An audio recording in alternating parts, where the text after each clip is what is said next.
बांग्लादेश की पूर्व प्रधानमंत्री शेख हसीना को 2 आरोपों में यहां पर मौत की सजा सुना दी गई है। उन्होंने ढाका की इंटरनेशनल क्राइम्स ट्रिब्यूनल ने मानवता के खिलाफ अपराधों का यहां पर दोषी ठहरा दिया गया है। साथ ही ट्रिब्यूनल ने उन्हें साल 2024 के छात्र आंदोलन के दौरान हुई हत्या का मास्टरमाइंड यहां पर ठहराया है। हसीना को हत्या के लिए उकसाने और हत्या का आदेश देने में यहां पर दोषी ठहराया गया है। साथ ही कोर्ट ने दूसरे आरोपी के तौर पर पूर्व गृह मंत्री असदुज्जामान खान को और 12 लोगों की हत्या के तौर पर यहां पर दोषी करार दिया है। साथ ही इसके लिए उन्हें फांसी की सजा भी सुनाई दी गई है। साथ ही आपको बताते चले कि तीसरे आरोपी के तौर पर आईजीपी अब्दुल्ला अल मनून को यहां 5 साल के लिए जेल की सजा सुनाई दी गई है, जहां मनून सरकारी गवाह बन चुके हैं। कोर्ट ने हसीना और पूर्व गृह मंत्री की जो प्रॉपर्टी है वो भी यहां पर सीज कर दी है। फिलहाल दोनों नेता बांग्लादेश से फरार है और पिछले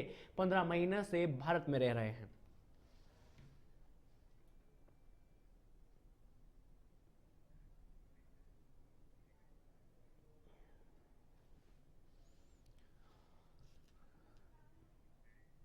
दिल्ली से इस वक्त की बड़ी खबर, जहां दिल्ली ब्लास्ट मामले में एनआईए ने जम्मू कश्मीर के श्रीनगर से आतंकी उमर के एक और बड़े साथी को यहां पर गिरफ्तार किया है। जसीर बिलाल वाणी उर्फ दानिश को यहां पर एनआईए ने गिरफ्तार किया है। आरोप है कि जसीर आतंकी उमर को टेक्निकल सपोर्ट देता था। साथ ही आपको बताते चले कि विस्फोट के लिए ड्रोन मॉडिफाइड करता था और रॉकेट बनाने की भी यहां पर कोशिश की गई थी।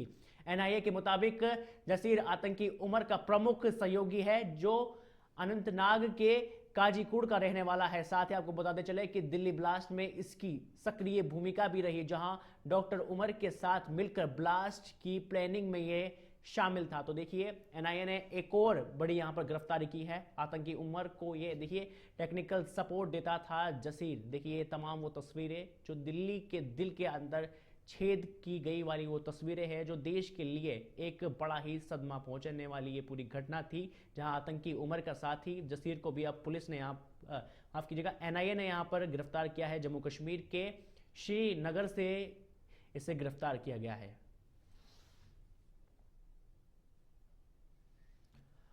राजधानी जयपुर से खबर, जहां प्रदेश के नवनियुक्त मुख्य सचिव श्री वी निवास ने कार्यभार यहां पर संभाल लिया है। निवर्तमान मुख्य सचिव सुधांशु पंत ने मुख्य सचिव वी श्रीनिवास को यहां पर कार्यभार सौंप दिया है। कार्यभार संभालने के बाद मुख्य सचिव वी श्रीनिवास ने सभी जिलों के कलेक्टर्स के साथ वीडियो कॉन्फ्रेंसिंग के जरिए यहां पर मीटिंग ली है। इस दौरान वी श्रीनिवास ने कहा है कि राजस्थान मेरी कर्म भूमि रही है, साथ ही और मेरी प्राथमिकता है कि राजस्थान के अंदर लगातार विकसित काम होगा और यही मेरी प्राथमिकता है कि राजस्थान विकसित रहे।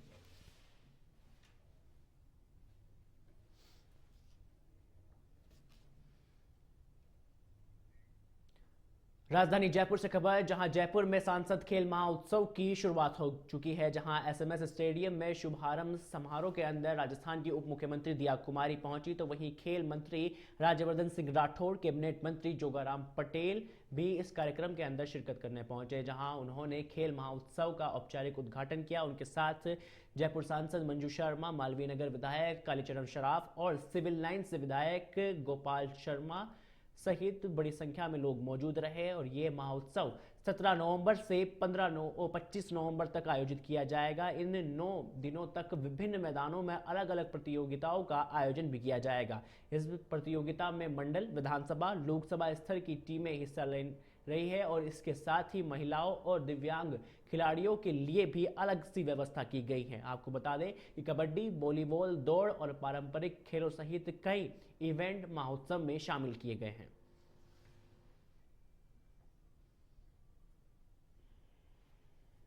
महिला खिलाड़ी हैं वो बहुत सारे मेडल्स जीतती हैं और अब हमारी महिलाओं को जो अपॉर्चुनिटी मिल रही है, माननीय प्रधानमंत्री जी जिस तरह से आगे बढ़ा रहे हैं महिला शक्ति को, महिला को, युवा को, किसान को और गरीब से गरीब व्यक्ति को, ये हमारी भारत की स्ट्रेंथ है और अब हम लोगों को नजर आ रही है। ये हर प्लेटफॉर्म में हमारे लोगों को, हमारे भारतीयों को अपॉर्चुनिटी मिल रही है और रिकग्निशन भी मिल रही है। केवल डेवलपमेंट ही नहीं बल्कि जो शारीरिक डेवलपमेंट और एक भाव जो उत्पन्न होना चाहिए एक दूसरे के साथ मिलकर काम करने का, उसकी डेवलपमेंट की भी जिम्मेदारी, एक नेतृत्व की जिम्मेदारी है। उस नेतृत्व के अंदर हमारे बच्चों को एक मंच प्रदान हम कर सकें जिसके ऊपर वो अपनी प्रतिभा दिखा सके, अपना हुनर दिखा सके, वो भी जिम्मेदारी है।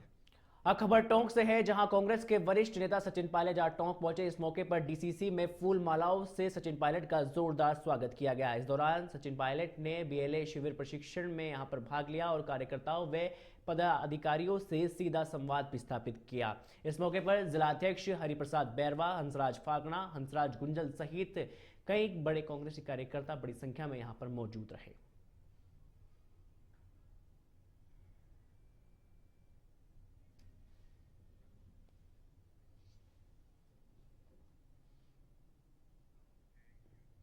अलवर से खबर है, जहां अलवर जिले के मालाखेड़ा थाना क्षेत्र में एक महिला की संदिग्ध परिस्थितियों में मौत का मामला सामने आया है। ससुराल पक्ष का कहना है कि महिला को अचानक पेट में तेज दर्द उठा, जिसके बाद उसे जिला अस्पताल ले जाया गया, लेकिन उपचार के दौरान उसकी मौत हो गई।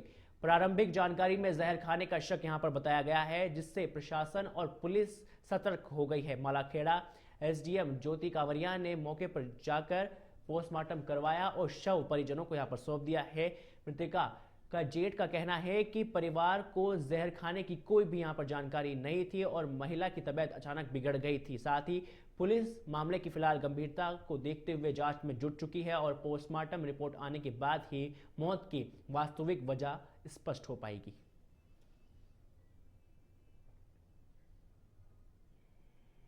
एसएचओ साहब मालाखेड़ा से एक सूचना प्राप्त हुई है कि जो पतिपुरा की एक महिला है, आयु लगभग 24-25 साल के आसपास है और उसकी है जहर खाने से मृत्यु हो गई है। उसकी अभी फिलहाल राजकीय अस्पताल में बॉडी को लाया गया है और उसका अभी पोस्टमार्टम की प्रक्रिया की जा रही है। उसके बाद ही जो केस एक्चुअल में घटना क्या हुई है उसका पता चल पाएगा। कुछ नहीं, बीमार हुई। उसके बाद क्या भर्ती कराया? ये अलवर मालखेड़े दिखाई, फिर अलवर भर्ती। तो कौन सी गाँव निवासी? कीर्तिपुरा। अलवर शहर के कोतवाली थाना क्षेत्र से माफ कीजिएगा, खबर अलवर से है, जहां थाना कोतवाली क्षेत्र में कैंडलगंज स्थित मदर टेरेसा होम में रहने वाली 24 वर्षीय युवती की मौत का मामला सामने आया है। मृतका का नाम छाया उर्फ साया बताया जा रहा है, जो साल 2017 से मदर टेरेसा संस्थान में यहां पर रह रही थी। पुलिस के अनुसार युवती मानसिक रूप से अस्वस्थ थी और लंबे समय से देखभाल में थी। जहां पुलिस ने बताया कि प्रारंभिक जांच में किसी तरह की कोई संदिग्ध परिस्थिति सामने नहीं आई है, लेकिन मौत के वास्तविक कारणों का पता लगाने के लिए पोस्टमार्टम कराया गया है। रिपोर्ट आने के बाद ही कार्रवाई की जाएगी।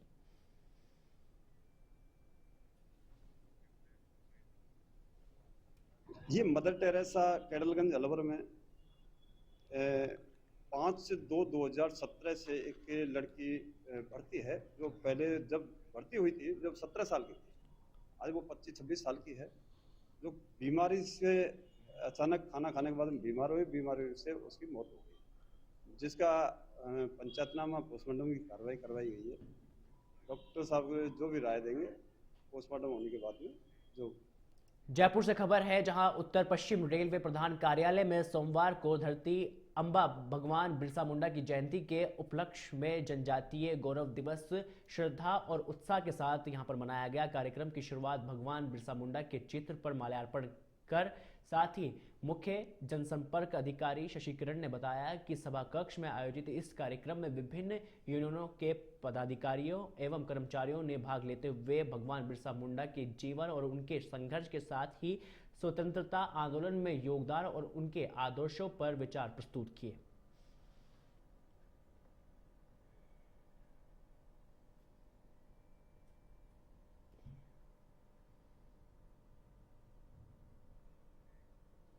खबर अजमेर से है, जहां अजमेर जिले के नसीराबाद में दिल्ली ब्लास्ट के बाद पूरे प्रदेश भर में सुरक्षा व्यवस्था को लेकर पुलिस महकमा अलर्ट मोड पर आ चुका है और इसी कड़ी में नसीराबाद सदर थाना पुलिस ने भी सुरक्षा की दृष्टि से कड़े रुख अपनाते हुए हाईवे पर होटल, रेस्टोरेंट और गेस्ट हाउसों में विशेष चेकिंग अभियान यहां पर चला दिया है। साथ ही पुलिस टीम ने क्षेत्र में मौजूद 1 दर्जन से अधिक प्रतिष्ठानों पर बारीकी से जांच की और चेकिंग के दौरान पुलिस ने सभी होटलों के रजिस्टर और आगंतुक और का रिकॉर्ड्स भी यहां पर चेक किया। साथ ही सीसीटीवी फुटेज, पार्किंग क्षेत्र और कमरे तथा स्टाफ का भी सत्यापन यहाँ पर किया गया है और कई स्थानों पर आवश्यक दस्तावेज अधूरे मिले तो कई सुरक्षा मानकों का पूर्ण पालनता से यहाँ पर नहीं किया गया है। इस पर पुलिस ने होटल संचालकों को कड़ी हिदायत देते हुए व्यवस्था दुरुस्त करने के यहाँ पर निर्देश दिए हैं।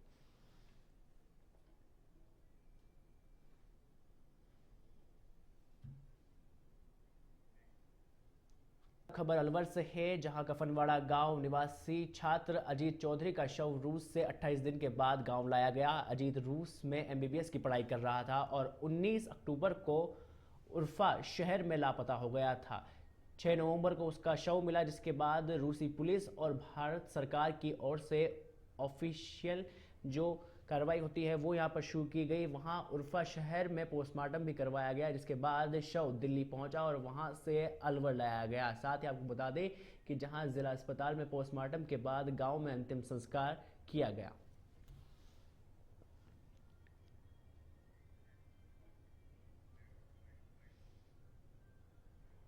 रशिया में जो एमबीबीएस जो छात्र एमबीबीएस परस्यू कर रहा था, उसकी डेड बॉडी यहाँ पर प्राप्त हुई है। हम उसको निर्देशानुसार उसकी पोस्टमार्टम की कार्रवाई करेंगे। बोर्ड से पोस्टमार्टम हो रहा है? हाँ, बोर्ड से पोस्टमार्टम हो कितने डॉक्टर की टीम है इसमें? अभी प्रक्रियाधीन है। मेडिकल बोर्ड से हम पोस्टमार्टम करवा रहे हैं। में जो पोस्टमार्टम है उसकी रिपोर्ट आई है, वो दस्तावेज अभी हम उनके परिजनों से प्राप्त करेंगे। माननीय जिलाधीश महोदय के निर्देश पर ये रीपोस्टमार्टम किया जा रहा है और ये बॉडी जो रशिया से आज यहाँ पहुँची है उसके लिए यहाँ से बोर्ड गठित कर दिया गया है। बोर्ड में डॉक्टर के Meena jurist, doctor Mahendra Rawat physician और डॉक्टर विनोद यादव सर्जरी से। और क्योंकि बॉडी 21 दिन पुरानी है तो इसमें एनाटॉमी के चिकित्सक की भी ज़रूरत होती है, तो डॉक्टर नेहा विजय मेडिकल कॉलेज से एनाटॉमी के चिकित्सक के तौर पर उसमें लगाए गए हैं। पोस्टमार्टम टीम ने पोस्टमार्टम। अलवर शहर में सोमवार को नगर निगम की टीम ने बड़े पैमाने पर अतिक्रमण हटाने की कार्रवाई को अंजाम दिया, जिसके नेतृत्व नगर निगम आयुक्त सोहन सिंह नरूका ने किया। नगर निगम टीम ने बजाजा बाजार, मुख्य बाजार और आसपास के क्षेत्रों में सड़क किनारे दुकानों और फुटपाथों पर किए जा रहे अवैध कब्जे यहां पर हटाए गए। साथ ही आयुक्त ने बताया कि शहर में बढ़ते ट्रैफिक दबाव और पैदल चलने वालों की सुरक्षा को ध्यान में रखते हुए ये कदम उठाया गया है, जबकि पहले कई बार चेतावनी दिए जाने के बावजूद भी अतिक्रमण नहीं हटाए गए। कार्रवाई के दौरान अवैध शेड, बोर्ड, प्लेटफॉर्म और ठेले के साथ ही तमाम जो चीज़ें थी वो यहाँ हटाई गई, जिसको लेकर कुछ दुकानदारों ने यहाँ पर आपत्ति भी दर्ज कराई, लेकिन अधिकारियों ने कहा कि अभियान आगे भी जारी रहेगा। अतिक्रमण हटाने के बाद स्थायी व्यवस्था बनाई गई और भविष्य में दोबारा कब्जे करने पर सख्त कार्रवाई यहाँ पर की जाएगी। और इस कार्रवाई पर लोगों की प्रतिक्रिया मिश्रित रही और कुछ लोगों ने इसे आवश्यक और शहर के कुछ व्यवस्थाओं के लिए जरूरी बताया, जबकि कुछ ने विरोध जताया। नगर निगम द्वारा पिछले कई दिनों के कंटिन्यूशन में आज फिर से बाजार से अतिक्रमण हटाने की कार्रवाई की जा रही है। अतिक्रमण हटाने में व्यापारियों के द्वारा पूरा सहयोग दिया जा रहा है, जैसा कि उनके द्वारा कमिटमेंट किया गया था। व्यापार मंडल और व्यापारियों द्वारा पूरा सहयोग किया जा रहा है और वरिष्ठ व्यापारियों द्वारा और लोगों द्वारा अपना सामान जो सड़कों पर रखा हुआ था पहले से हटा लिया गया है। जो भी अस्थायी स्ट्रक्चर्स हैं जो अभी भी रोड पर हैं, हम उनको हटा रहे हैं और ये कार्रवाई निगम से जारी रहेगी। मैं सभी व्यापारी बंधुओं से आमने से आग्रह करूँगा कि निगम की इस मुहिम में हमारा साथ दें और जो भी सड़कों पर अतिक्रमण किए हुए हैं उनको स्वतः ही हटा लें। तो ये मेरा बारां जिले के किसानों की विभिन्न मांगों को लेकर अंता से नवनिर्वाचित विधायक प्रमोद जैन भाई के नेतृत्व में जिला कांग्रेस कमेटी बारां द्वारा धरना प्रदर्शन किया गया, जिसके बाद ज्ञापन भी सौंपा गया। किसानों की मांगों को लेकर जिला कलेक्ट्रेट कार्यालय के बाहर विरोध प्रदर्शन कर राज्य सरकार के मुख्यमंत्री भजनलाल शर्मा के नाम यहाँ पर ज्ञापन सौंपा गया। इस मौके पर जिलाध्यक्ष रामचरण मीणा, जिला प्रमुख उर्मिला जैन भाया और पूर्व विधायक पानाचंद मेघवाल सहित जिले के कांग्रेस संगठन के पदाधिकारी, जनप्रतिनिधि और कार्यकर्ता बड़ी संख्या में मौजूद रहे।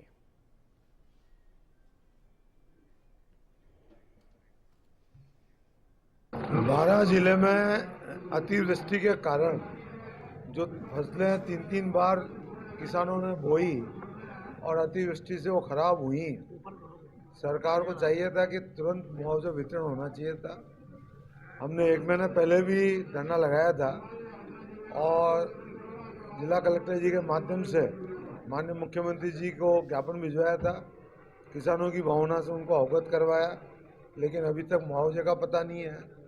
साथ ही डीएपी यूरिया खाद नहीं मिल रही किसानों को अटैचमेंट और दिया जा रहा है।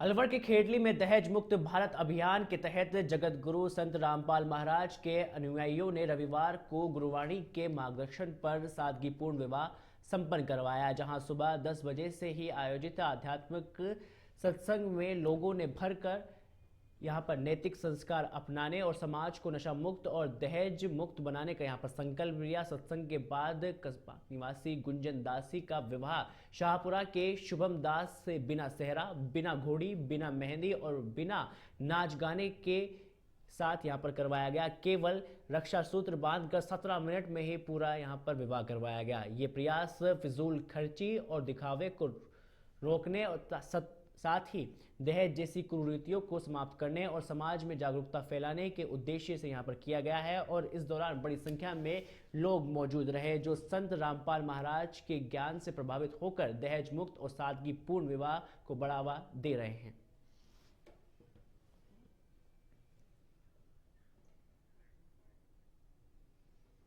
मैं ऐसे विवाहों को लेकर सबसे पहले तो यही कहना चाहूँगी कि समाज में एक बहुत अच्छी पहल है और ये हर समाज में होनी चाहिए, क्योंकि मैं जहाँ तक जानती हूँ कि सामाजिक तौर पर मुझे कई बार इनविटेशन भी होता है, हर समाज में प्रोग्राम आयोजन किए जाते हैं।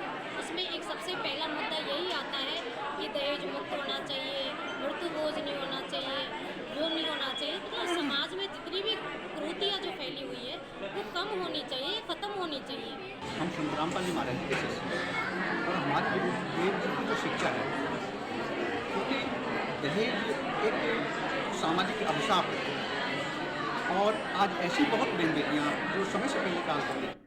दिल्ली से इस वक्त की बड़ी खबर, जहां दिल्ली ब्लास्ट मामले में केंद्रीय गृह मंत्री अमित शाह का बड़ा बयान सामने आया है। कहा है कि ब्लास्ट के दोषियों को पाताल से भी ढूंढ निकालेंगे, आतंकियों को कड़ी से कड़ी सजा देंगे, अमित शाह ने कहा। साथ ही मोदी सरकार की आतंकवाद के प्रति जीरो टॉलरेंस नीति। तो देखिए इस वक्त की बड़ी खबर राजधानी दिल्ली से, जहां गृह मंत्री अमित शाह का बयान सामने आया है। उन्होंने कहा है कि ब्लास्ट के दोषियों को पाताल से भी हम ढूंढ निकालेंगे, साथ ही आतंकियों को कड़ी से कड़ी सजा देगी मोदी सरकार। जहां मोदी सरकार की आतंकवाद के खिलाफ जीरो टॉलरेंस नीति के खिलाफ यहां पर लगातार बीजेपी सरकार देश में काम कर रही है। तो देखिए दिल्ली से इस वक्त की यह बड़ी खबर, जहां केंद्रीय गृह मंत्री अमित शाह का भी बड़ा बयान आया है दिल्ली ब्लास्ट को लेकर।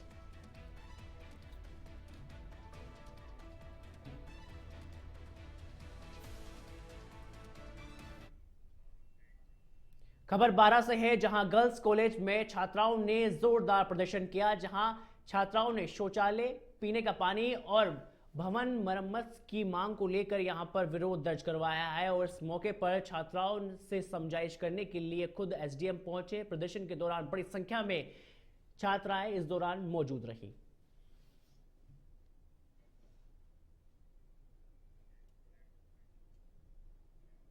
मैं खुद यहाँ पे 4-5 साल से अध्ययनरत हूँ, लेकिन इतने सालों में यहाँ पे कुछ भी बदलाव नहीं हुआ। ना तो यहाँ वॉशरूम की सुविधा है, ना ही यहाँ पानी की सुविधा है। और जो यहाँ पे टीचर है उन्हें भी डेपुटेशन पे भेज दिया जाता है, तो बच्चे यहाँ पे क्या करेंगे? उनके लिए पढ़ाई का तो कोई सोर्स ही नहीं बचाया है इन्होंने। और उसी के लिए आज हम लोग ये मांग कर रहे हैं वॉशरूम, और यहाँ पे कॉलेज की इन्होंने सिर्फ बाहरी मरम्मत करा दी, जिसमें इन्होंने 35 लाख रुपए सिर्फ रंग रोगन के लिए बताए।